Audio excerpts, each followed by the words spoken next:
lupa untuk anda semua hadir ke Dataran Merdeka untuk sambutan Hari Kebangsaan ulang tahun yang ke-65. Jadi raptanya sudah pun bermula. Tadi kita dah lihat bersama dengan Munawar, dan hari ini kita masih lagi nak bercakap mengenai apakah konsep yang dibawakan ketika sambutan nanti. Saya sangat berbesar hati pada hari ini bersama dengan yang berbahagia Datuk Siwa Balan, iaitu Pengarah Bahagian Media dan Komunikasi Korporat Jabatan Penerangan Malaysia. Baiklah Datuk, kita boleh mulakan pada hari ini. Apakah konsep sambutan Hari Kebangsaan pada 31 Ogos pada tahun ini? Adakah ia berbeza dengan tahun-tahun lepas, Datuk? Terima kasih, Rizwan. Sebelum itu, terima kasih juga kepada TM kerana menjemput kami. Sebab tinggal lagi 3 hari, Rizwan. Dan sebelum itu, mengenai konsep sambutan Hari Kebangsaan tahun ini, konsep adalah berteraskan kepada keluarga Malaysia. Tema kita pun keluarga Malaysia teguh bersama. Dan ada 3 elemen penting, ya, Rizwan, iaitu keterangkuman, kesamarataan dan kesyukuran. Jadi Hari Kebangsaan pada tahun ini adalah satu kerjasama di antara pihak kerajaan, swasta dan juga NGO.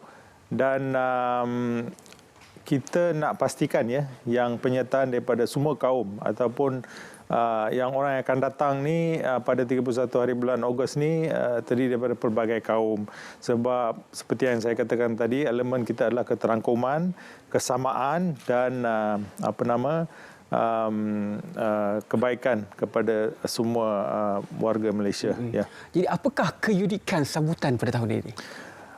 Soalan yang bagus, Rizwan. Kita sebenarnya sebelum itu izinkan saya untuk memaklumkan kepada para penonton sekalian, warga keluarga Malaysia, 31 hari bulan Ogos, silalah datang sebelum pukul 7 pagi sebab kalau nak dapat tempat yang strategik tu, kena datang sebelum pukul 7 pagi. Kalau datang pukul 5, pukul 6 pun lebih elok. Jangan bawa kereta sendiri sebab tempat untuk meletak kereta tiada, ya, kena parking jauh-jauh. Dan khidmat LRT, MRT pun mereka mulakan pada pukul 4.30.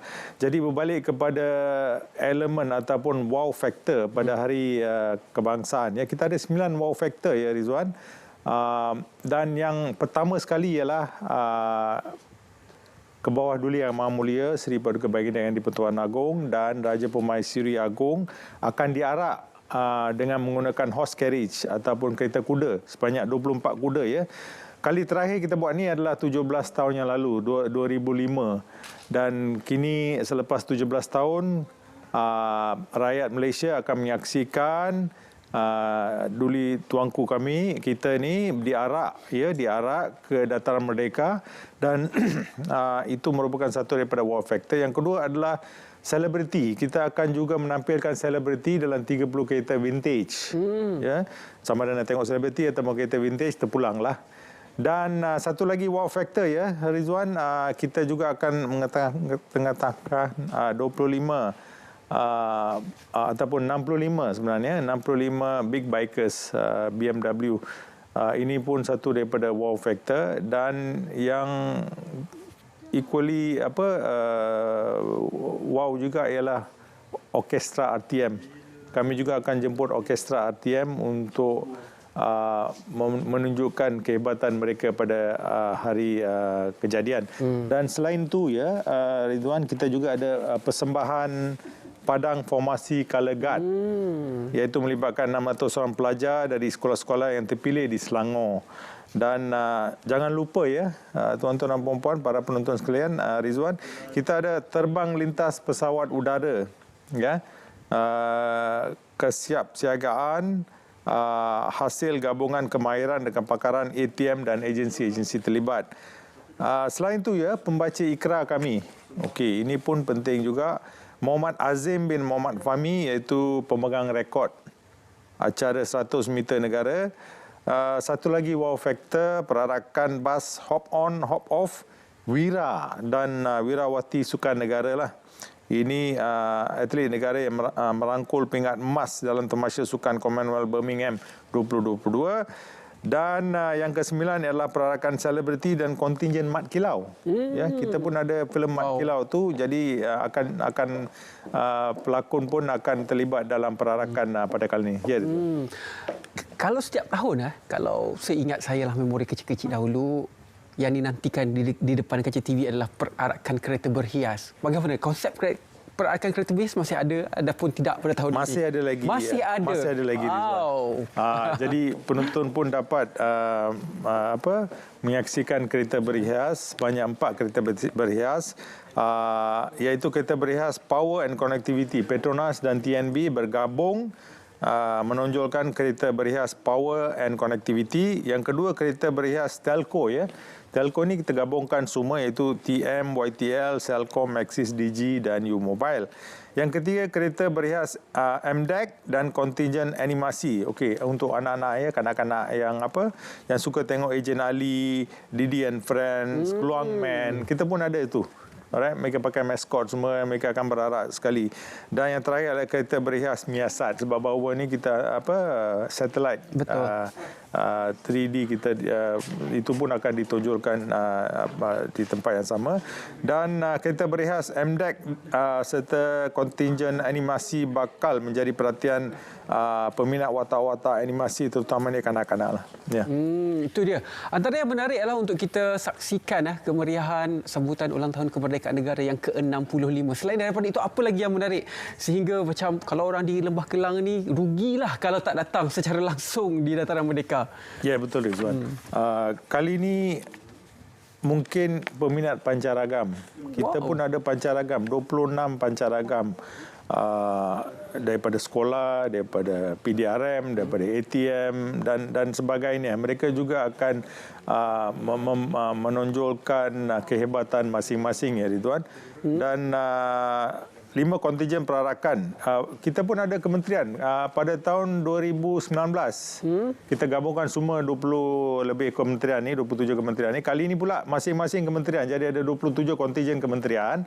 Dan selain daripada itu, kita juga ada orang asli, frontliners dan sebagainya lah. Dan yang penting untuk tahun ni, kita nak buat lebih meriah, Zuan, sebab 2020-2021 kita buat di Dataran Pahlawan di Putrajaya secara sederhana.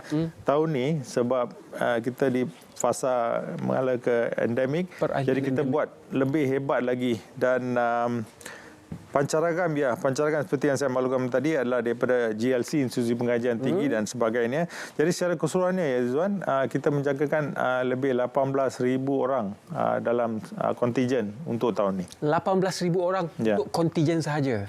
Wow, satu perayaan, orang kata cukup besar, satu sambutan cukup besarlah pada kali ini. Bagaimana pula artis-artis yang akan membuat persembahan pada kali ini? Siapa nama-nama besar yang akan menggegarkan Dataran Merdeka pada 31 Ogos nanti? Saya sudah menjangka Rizwan akan bertanyakan soalan itu, sebab ini mungkin yang ditunggu-tunggu oleh pemuda-pemudi kita, ya.